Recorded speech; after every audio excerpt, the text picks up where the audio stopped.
Good evening and welcome to gunner shot. Gunner shot में आप सबका स्वागत है। Today we are going to talk of elections in Sri Lanka, and to talk about it, I have with me Ambassador Gurjit Singh. Good evening, sir, and welcome to Gunner Shot once again. We are meeting after a long time and on an important subject, right? Uh, just to put things in perspective, we have a lot of things happening in our neighborhood. Bangladesh has gone one way, Maldives seems to be coming back, and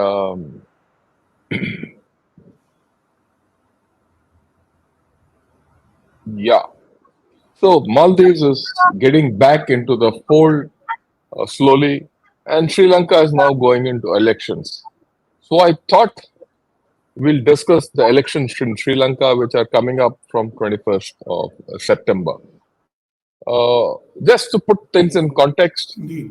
I would also like to tell everyone that, I think there's some problem in the streaming of YouTube.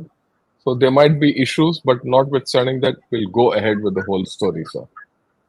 Uh, just to put things in context as far as the elections are concerned, the main contenders for this election, if you look at it, there are 39 candidates in fray, including Mr. Ranil Vikramasinghe, Anura Desanayake, Sajit Premadasa, Namal Rajpaksa, and Dilip Jaivira, who is a businessman.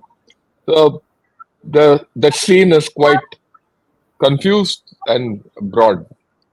So this is the background, and Sri Lanka elections are important for India, and I don't have to repeat it again. And it's not only important for India; it's important for China also. Most importantly, it's important for Sri Lanka itself for recovery, and USA also will be watching this election pretty seriously. So this is the backdrop on which we're going to talk of. I leave the floor to Ambassador because he's written some beautiful articles on this, and they're worth his ideas are worth listening. So I yield the floor to you, and we'll take up issues after your opening comments. In fact, your overall comments. Over to you, sir. Thank you, General Shankar. It's always a pleasure to be on Gunner Shot. Thank you for inviting me today. Speaking about a country that I was posted in maybe 35 years ago at another very difficult time in that country's history. And I remember the presidential elections of 1989 when I was there, which were under tremendous pressure with the LTT in the north and the GVP in the south. And it was a very violent election. But yet there was an election which then President Rana Singh Premadasa won. And after the election, you may recall that he is the one within a few months who publicly called for the IPKF to leave, causing consternation with India. And we had to then step on the gas to work diplomatically to assuage that situation. Today, this election in Sri Lanka is at a very different time, but it is still a crisis election. Why do I call it a crisis election?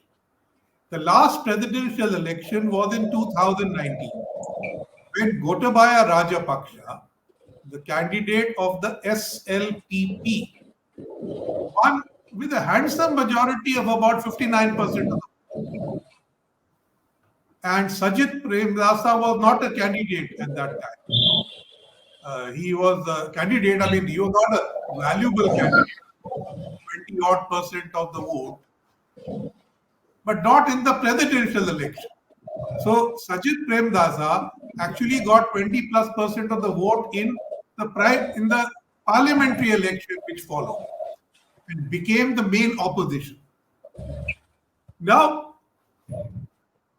Gotabaya ran the country along with his brother Mahinda as the prime minister for about 3 years, till about 2022, when the economic situation of Sri Lanka took an unprecedented turn. No country had lost its economic vitality with the speed with which they lost it in that.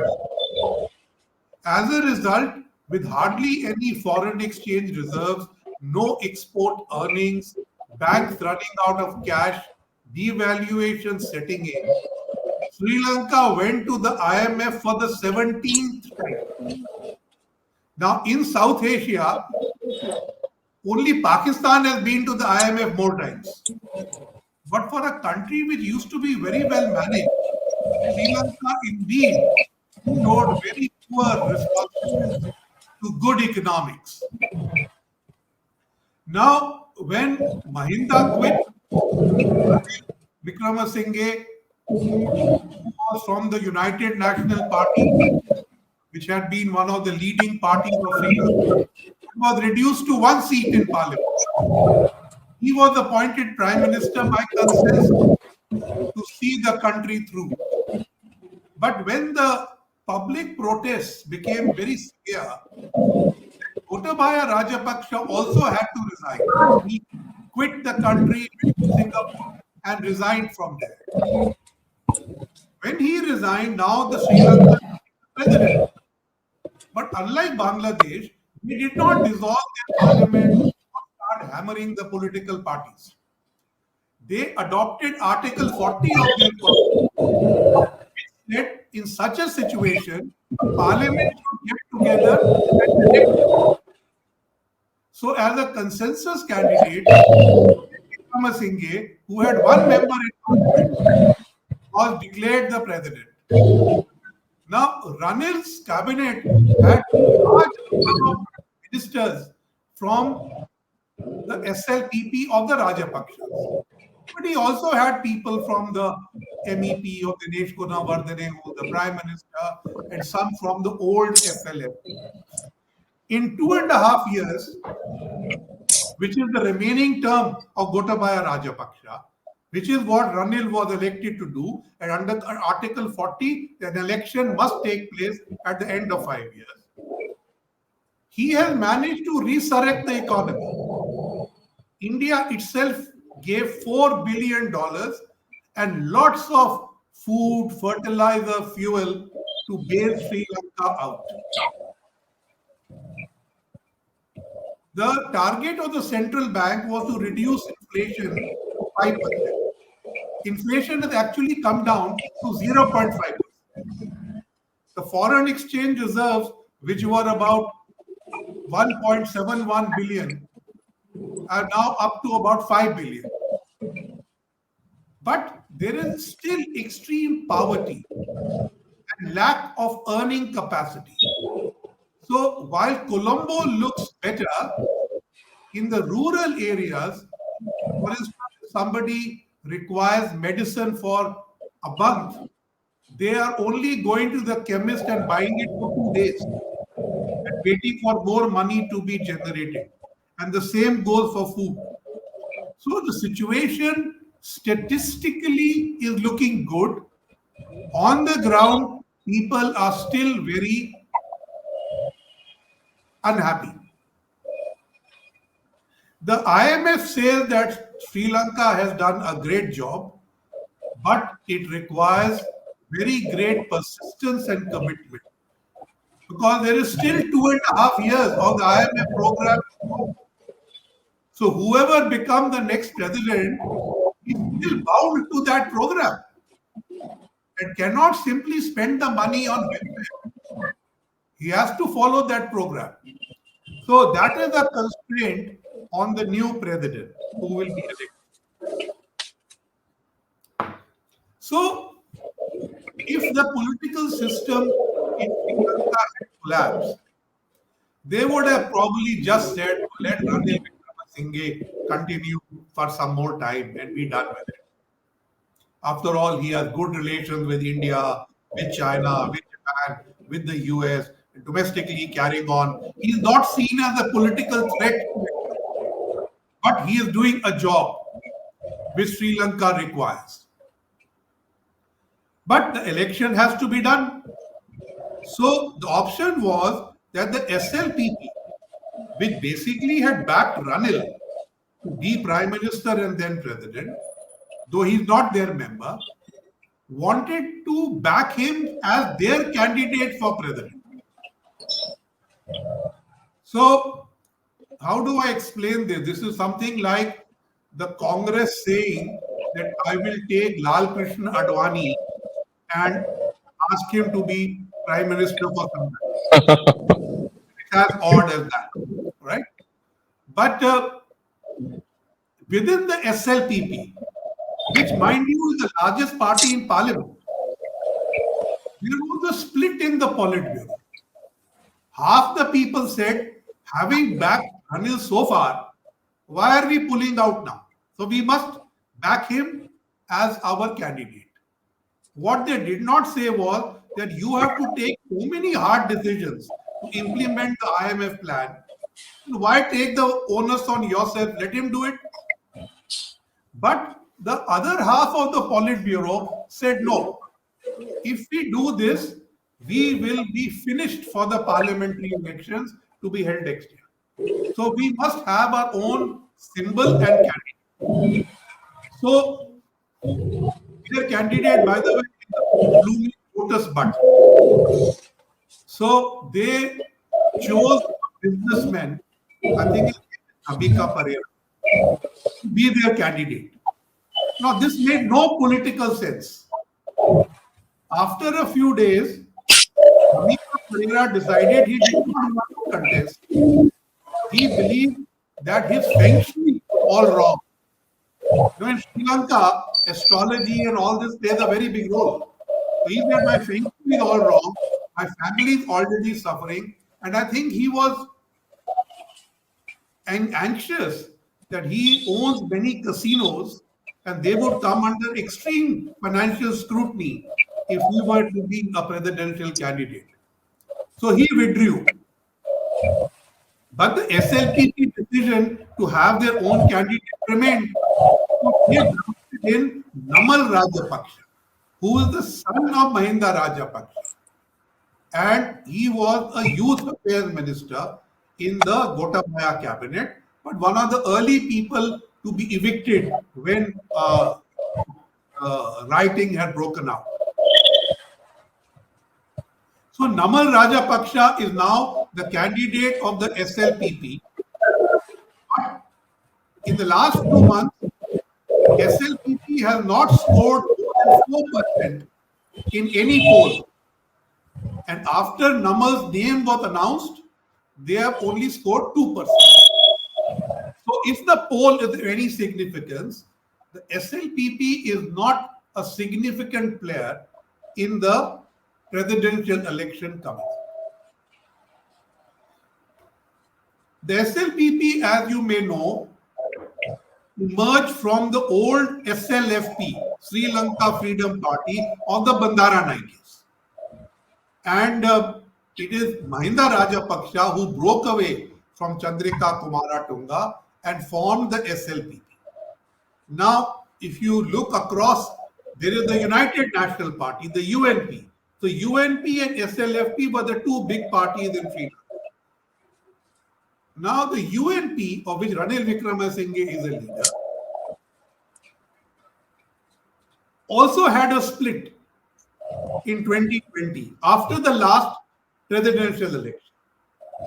And Sajid Premadasa, whose father Rana Singhe Premadasa had been a very anti-Indian president of Sri Lanka, broke the party, left it as a rump and took almost the entire cream with him and formed the Samagi Jana Balavagya, SJB. Now, SJB became the largest opposition party in parliament in 2020, second to the SLPP. So, therefore, it has public support.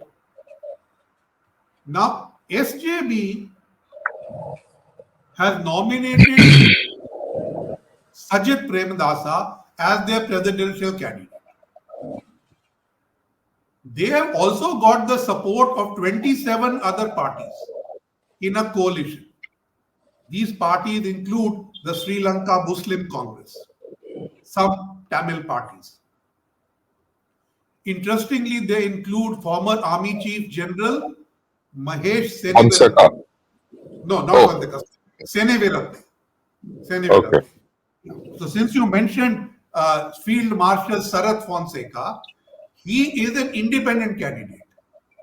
He is a former minister, but an independent candidate. He is not particularly backing anybody, and he doesn't seem to be in any coalition.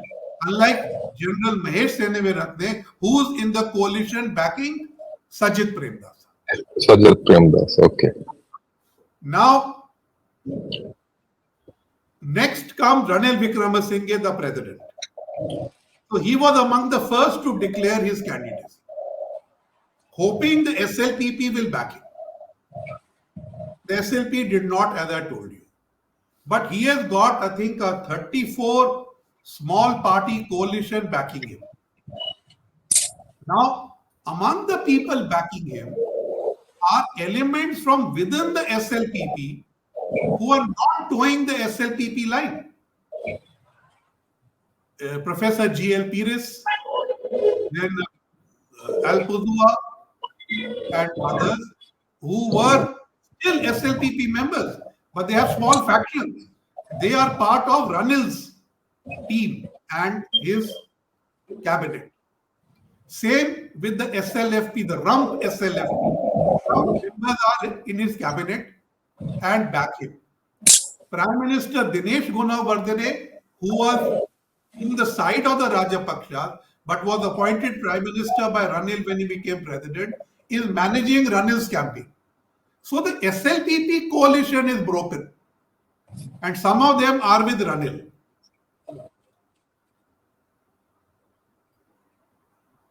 Now, in this melange of parties behind Ranil, he is still an independent.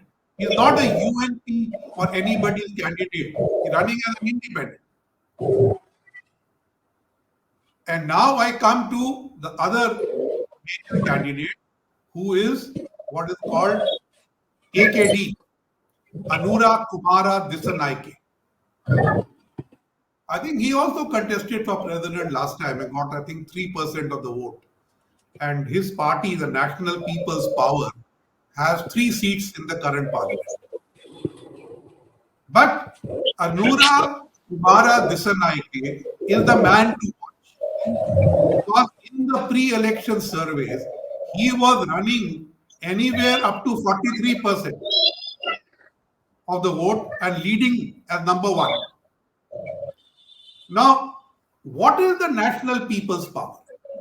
National People's Power is the overground version of the Janata Vimukti Peramuna, the JVP, which was a right-wing, well, not right-wing, left-wing Sinhala terrorist organization from 1971 days. They almost toppled the Bandaranaike government in 71. They were militarily crushed. They did something similar in 1988-89 at the elections of 88. So Premadasa, after getting elected, crushed them militarily in 1989, and their leader, Rohana Vijayveera, was executed. Now, JVP had followed a very strong anti-Indian line. During the 1988-89 period, they did protest against the presence of the IPKF, but they also protested against trade with India, the dominance of India. Every shop they would make to say, don't buy Indian goods and stuff like that. So if you wanted to have a competition among who was the most anti-Indian, the LTT and the JVP ran the race. Somewhere down the line, the JVP came overground. See, all their militant leadership actually had been killed in 1989. So slowly they have regrouped, taken the ideology, but they are not militants now. They are overground and they have a political party called National People's Party. Now, they were not a major force in parliament or in the last presidential election. So why are they a force today? So when the Rajapaksa messed up the economy and people suffered a lot, there were 2 streams. One, give me my daily bread. And the other, this whole political class is worthless and corrupt. So like in Bangladesh, so in Sri Lanka, the people started going for the politicians, the MPs, and burning their houses. But when Ranil took over, he used the police and the armed forces to curtail those attacks and protect the political class. And therefore, parliament could continue. This is a significant difference from what happened in Bangladesh, where parliament was dissolved and the majority members of parliament are declared criminal. So, this is where politics prevailed in whatever wounded fashion. Now, the people's movement was called Araglia or People's Struggle. The main organizing force behind that was the National People's Power. And AKD was among its leaders. They did not come out in the open. They let the non-party people remain in the forefront. So, but they acquired lot of support from the dissent in society. This is what leads to the 43% backing that polls show in his favor, considering it was only 3% in 2020. But he does not have the support of all the students and all who came to the Araglia. There is a candidate called Bopagi, who is representing a small party, which is a party of those students and the youth. Now you see in Bangladesh, they are trying to form a similar party of the students and the youth. So here there is a party, but it is not scoring heavily in the polls. So having described this scenario to you, in the last poll that I saw, NPP is ahead between 37 to 43%. Initially, Sajid was coming second with about 27%. In the third poll that I saw, he came down to 22 and Ranil went up to 27, 28. This is mainly because about 10% of undecided voters from the earlier polls now said they were supporting Ranil. So Ranil's campaign got wind and started moving ahead. The other candidates, I told you, Namal Rajapaksha 2%. Other candidates don't have significant, between these three, they have almost all the support. But this is not enough to decide the election. As per the Sri Lankan constitution, the winning candidate must get 50+% of the vote. Since 1982, every election for a president has had a candidate who got that majority. So never has there been an election for a president in Sri Lanka where the winning candidate did not have a majority. This election looks like going that way. Looks like going that the winner may have the largest number of votes, but not a majority. So what happens? As per the constitution, there will be a runoff between the top two candidates.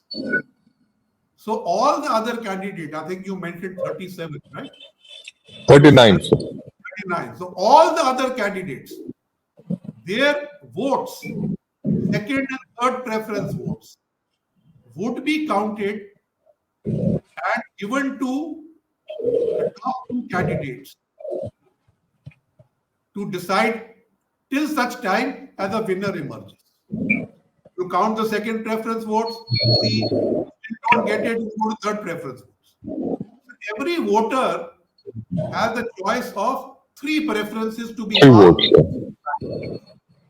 But while the Election Commission is announcing this frequently in Sri Lanka, the reality is that people have never had to exercise this right. So many of them only mark one and let it be.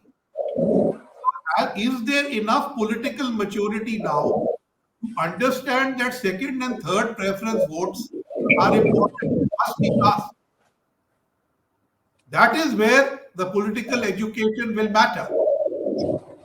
Now, if Ranil comes second, then the votes of Sajid, Namal, and everybody else will matter.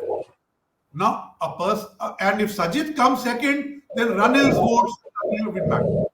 So, Sajid and Ranil have to give instructions to their supporters to cast second and third preference votes to a plan. Now it seems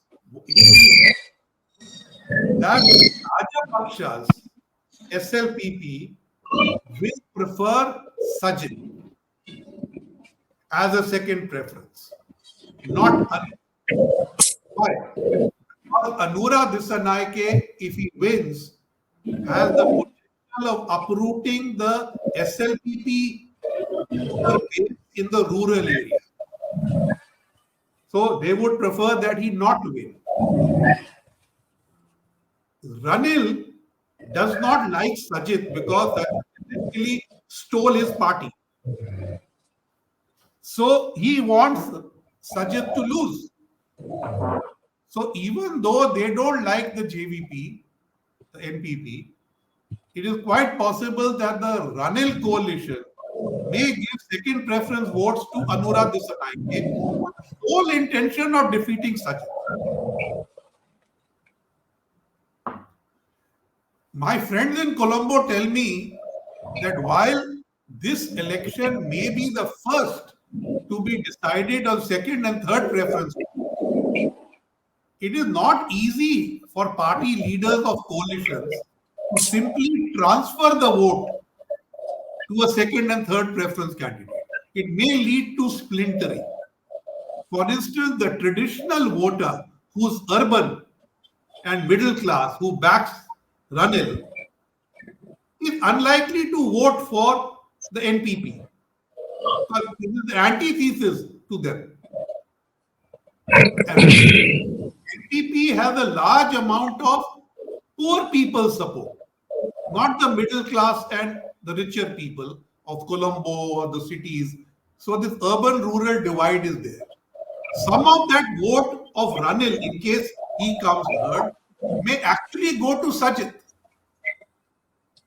But it seems that the SLPP vote is more easily transferable and may actually go to Sajid. So what do I foresee? I foresee that if Anura Dissanayake falls under 40% and the second place person is over 30%, then a clearer second, third preference choice will come and will lead to a result more quickly. But if AKD is at 47%, then I think he will definitely win his second round because whoever comes second is not going to be able to pick up so much to cross 50 when all AKD is 3. So, what is the gap between the first and the second will be the clear determinant. At the moment, it seems that AKD's popularity is possibly coming below 40%. But the Ranil and Sajid divide is not letting either of them go well into the 30s. That seems to be the problem. I think I can now move to discussing what are India's stakes. So, after the Bangladesh crisis, India was accused of having all its eggs in one basket. But I think in Sri Lanka, we have made a very big basket. And almost all the eggs are all over. We are in touch with everybody. We have no preference for anybody, no stated preference. Now, Dr. Shankar, when he has been to Sri Lanka twice in the recent past, he has met all of them. Of course, he has met President Ranil Wickremesinghe, he has met Namal Rajapaksha, he has met Anura Dissanayake, he has met Sajid, and he has met the Tamil parties. The National Security Advisor, Mr. Doval, I think was in Colombo earlier this week for the Colombo Security Conference. He also met all these leaders, All these people, yes. all of them. So there has been no preferential treatment and openness to meet all. And what is important is that the NPP and Sajid are all ready to meet us all. Shankar had invited all these leaders to India. Now, Ranil Wickremesinghe came for PM Modi's third term swearing. For the very first time, a JVP leader was formally invited to India. And AKD came to India in February, I think. And he went to New Delhi, Ahmedabad, and Thiruvananthapuram. He met NSA, he met EAM, he met many people. He came under the ICCR's Distinguished Visitors Program. And he made positive noises, clearly saying that we are not the old JVP which was anti-Indian. We have the same philosophy, but we can do business with everybody. And Sajid Premadasa was also invited. And I think preparations were being made for him to come in June. But then I noticed that he has not traveled anywhere after declaring his candidacy. Again, there seems to be some astrological reason advice to him not to travel outside the country till such time as the election is over. But he has met both the EAM and he has also said the same thing.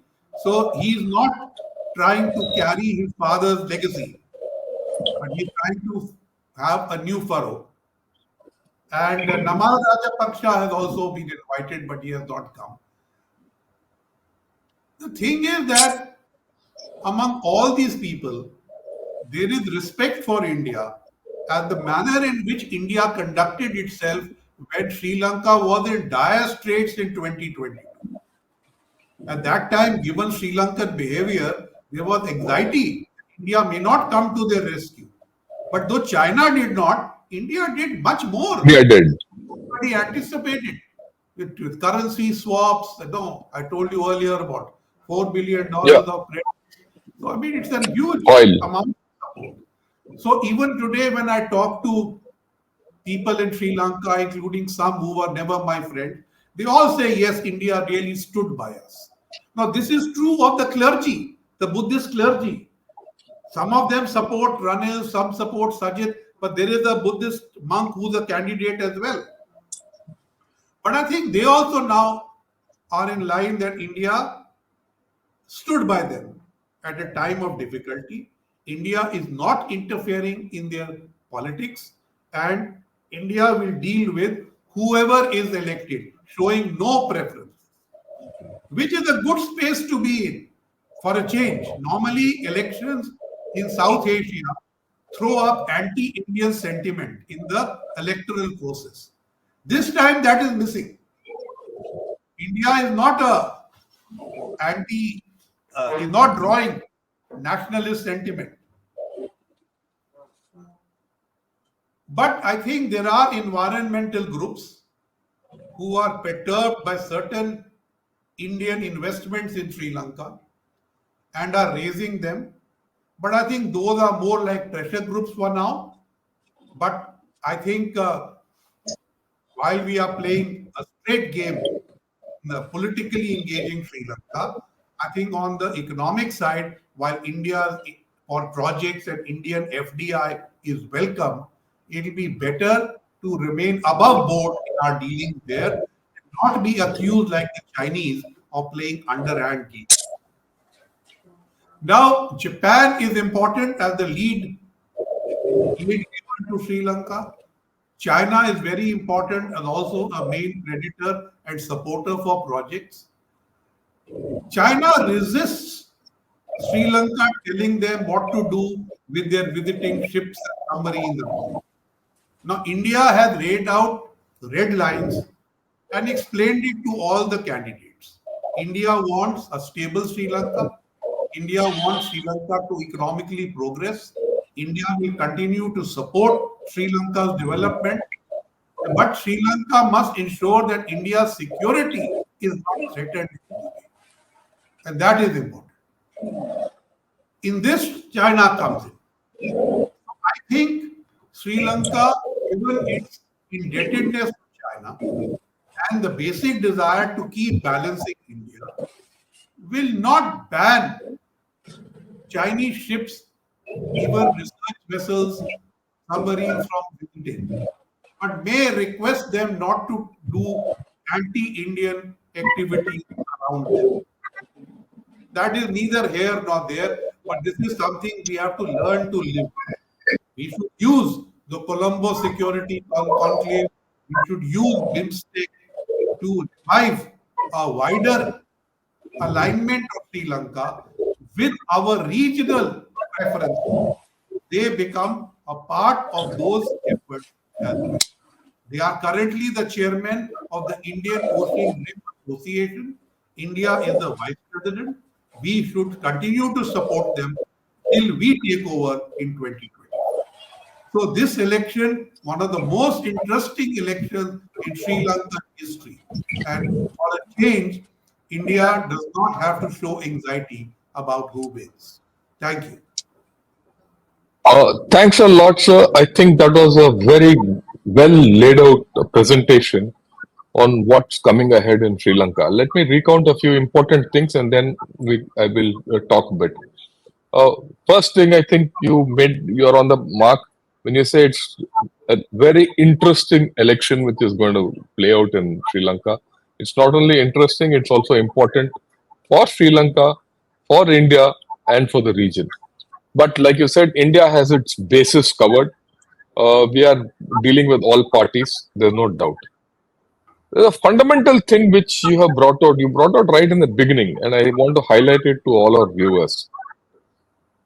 Is that superficially Colombo looks better, but on ground Sri Lanka looks poorer, and there is poverty all around, and there is no visible way that this is going to uh, turn round in the near future. You might have stability, but Sri Lanka will no more go towards being a progressive, economically progressive country like it was, say, 3, 4 years back. So that I think will take a long time to come. And generally, if you see the track of IMF countries under IMF programs, their recovery has been poor. Invariably, they end up going again and again and again back, like in the case of Pakistan, right? We are probably one of the few countries who got out of the IMF trap, after once. So on ground poverty, and that this on ground poverty is probably going to dictate uh, Sri Lanka. Uh, Whichever way you look at it, the best chances are for Anurag Disnaike and his left-leaning party to come up. At this point of time, it might change. And like you said, the second and the third voting will become important. And we don't know, there might be a thing. But uh, we might be looking at a party which is left-leaning, and probably for the first time, a openly left-leaning party here. Of course, if you go back in the earlier days, they had left-leaning parties. We'll leave it at that. But in the recent past, right, in which we'll have to look at in the long run. Then, of course, the issue of if a left-leaning party comes, will the other parties, how they will behave, is something to be seen. Because, like I said, in the past 1 decade or so, you really not had a left-leaning party which is on top, especially a party like JVP. It might have come overground. What are the hidden roots? We don't know. And how the Tamil problem will come up, we don't know. So there are issues, right? And as far as India is concerned, like you said, we've covered the basis, we've drawn our red lines, and we're very clear. But we also have to learn that we have to live with China in this neighborhood. And as we become big and big boys in this great game, which is internationally being played out, we need to tolerate China's activities and probably counter them also. So that is what it is in the larger context of things. A major issue which you focused on is how democracy is being played out in Sri Lanka and in Bangladesh. If you compare the two, Sri Lanka, to my way of looking at it, I'd like your comment on this. Sri Lanka, to my way of looking, has managed its own democracy, its systems very well. It had a person like Ranil Wickremesinghe when everything was in ashes to come up. You might have points against Ranil Wickremesinghe, but I think in the past 2 years been able to turn around the whole country and bring sanity back, some level of sanity back into the Sri Lankan system. Whereas I think Bangladesh didn't have that kind of a opposition, it didn't have that kind of a polity, or it didn't have that kind of a figure who could not. So I'd like your comment on this. After that, I have one more question for your thing. Your views on this, sir. Thank you. So evidently, democracy is far more deep-rooted in Sri Lanka than in Bangladesh. In Bangladesh, army still thinks it's an arbiter of its fate.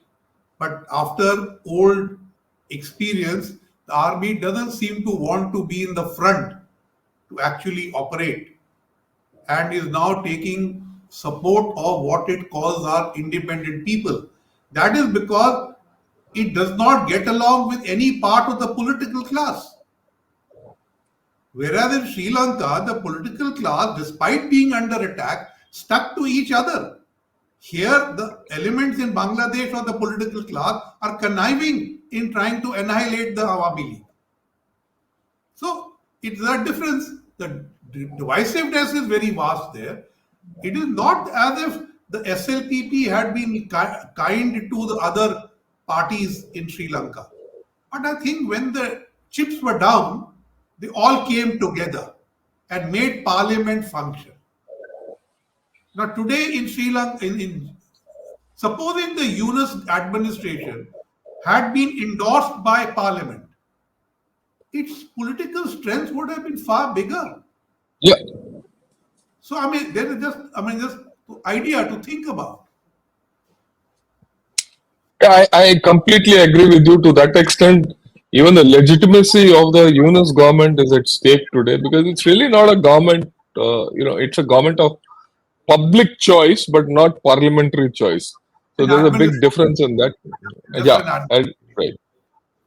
Now, I think there are some important lessons which we have to imbibe from Sri Lanka and transfer them on to Bangladesh. Uh, like how to handle the situation in Bangladesh because uh, in a way Bangladesh is just 2 years behind Sri Lanka the way things are panning out.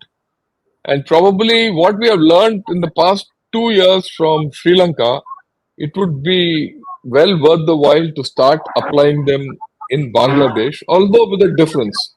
I would like your views on that, sir. I am not going to talk about that. It is like a minefield. Let me just say Yeah, this much, that India showed immense patience with Sri Lanka. And even when the chips were down, India put its hand out and helped them. The same with Maldives. Here also, I think India is showing immense patience. We are not reacting to the daily diatribes coming out of the Yunus administration. We are holding our horses. There will be a time when sanity will return. They will realize that, like Sri Lanka and Maldives did, that you may have friends afar, but the friends nearby are the only ones who will bail you out. So ultimately, the reality of geopolitics and geoeconomics will dawn. Politics will take care of itself.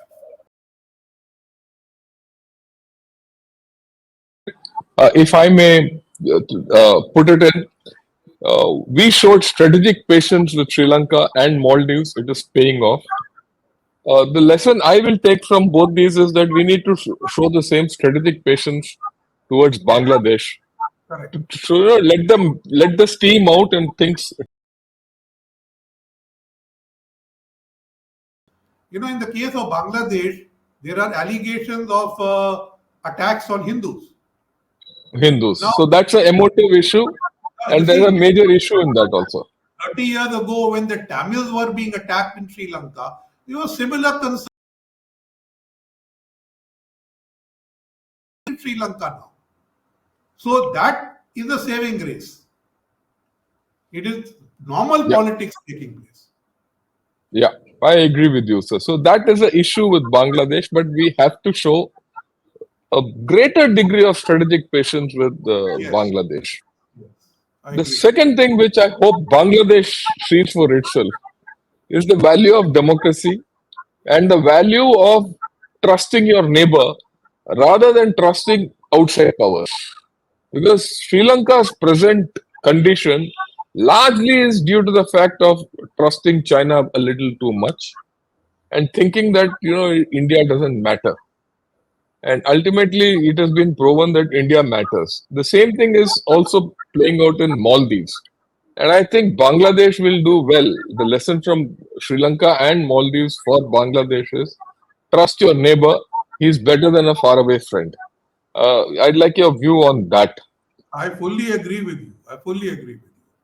And I think India, as you said, is showing not only strategic patience, deep strategic patience with the kind of statements coming out of Dhaka. So I think we are Yeah, being quiet and saying, let them blow off steam. We will yeah, discuss with them later. yeah. I think so. You outlined the whole thing very well. There's one Interesting aspect, elections going to come up. Yeah, one aspect I think I need to cover, which is, many Indians always want to know about it, is the Tamil factor. So the Tamil parties got about just under 3% of the vote in the last presidential election. But this time they are splintered. So the Tamil parties of the East have put up an independent common Tamil candidate, a former MP. But he is not endorsed by the ITAK, which is the largest Tamil party in parliament from the north. So the North Tamils don't seem to have decided who they are voting for. But they don't have a candidate. But the Eastern Tamils have a candidate. The Central Highland Tamils coalitions. So these Tamil groups are all splintered. Secondly, India would like the 13th Amendment to be implemented, and which means elections to the provincial councils must happen. But even Ranil could not implement that. So what I noticed is that none of the main parties is are committed keen to to this. implement it. So I think that India is also keeping quiet, not to rock the boat, and we will deal. I think the idea is whoever wins, we will then start talking to them again. Yeah, I think so. So I think that's the way forward because I've even in all news about Sri Lanka elections and all this 13th Amendment has not come into the news. It's not being spoken of. Even Tamils are not speaking of it at this point of time. So that's a factor. But like you said, after the elections are over, whichever government comes, I think will take third preference votes will count for more. And whether Sri Lankans are mature enough to vote sensibly as far as their second and third preferences go will probably decide the outcomes, overall outcome of this, elections and who will be the president and their further politics. All in all, I think another 10 days from today, I mean, we're now into 6th, another 2 weeks from now, 21st, are the elections. We'll see how it goes. And I can assure you, once the elections are over, I will get back and see what the prospects going ahead are. I'll request the ambassador to come back at that point of time. We'll link up with what we've spoken today, and we'll get the panel from CASA also and speak with all of you. So with this, this because of this technical hitch, I'm not going. There are no questions. It's not going live. There will be a recording which I'll upload it a little later in the day. Thank you. Uh, and thanks a lot for spending this time, sir, and educating all of us on this. Good evening to you, and thank you for everyone. If those of you who are here, if you like this video, please press the like button and subscribe to Ganashot also. Thank you. Good evening and Jai Hind. Jai Hind. Good night. Good night, sir.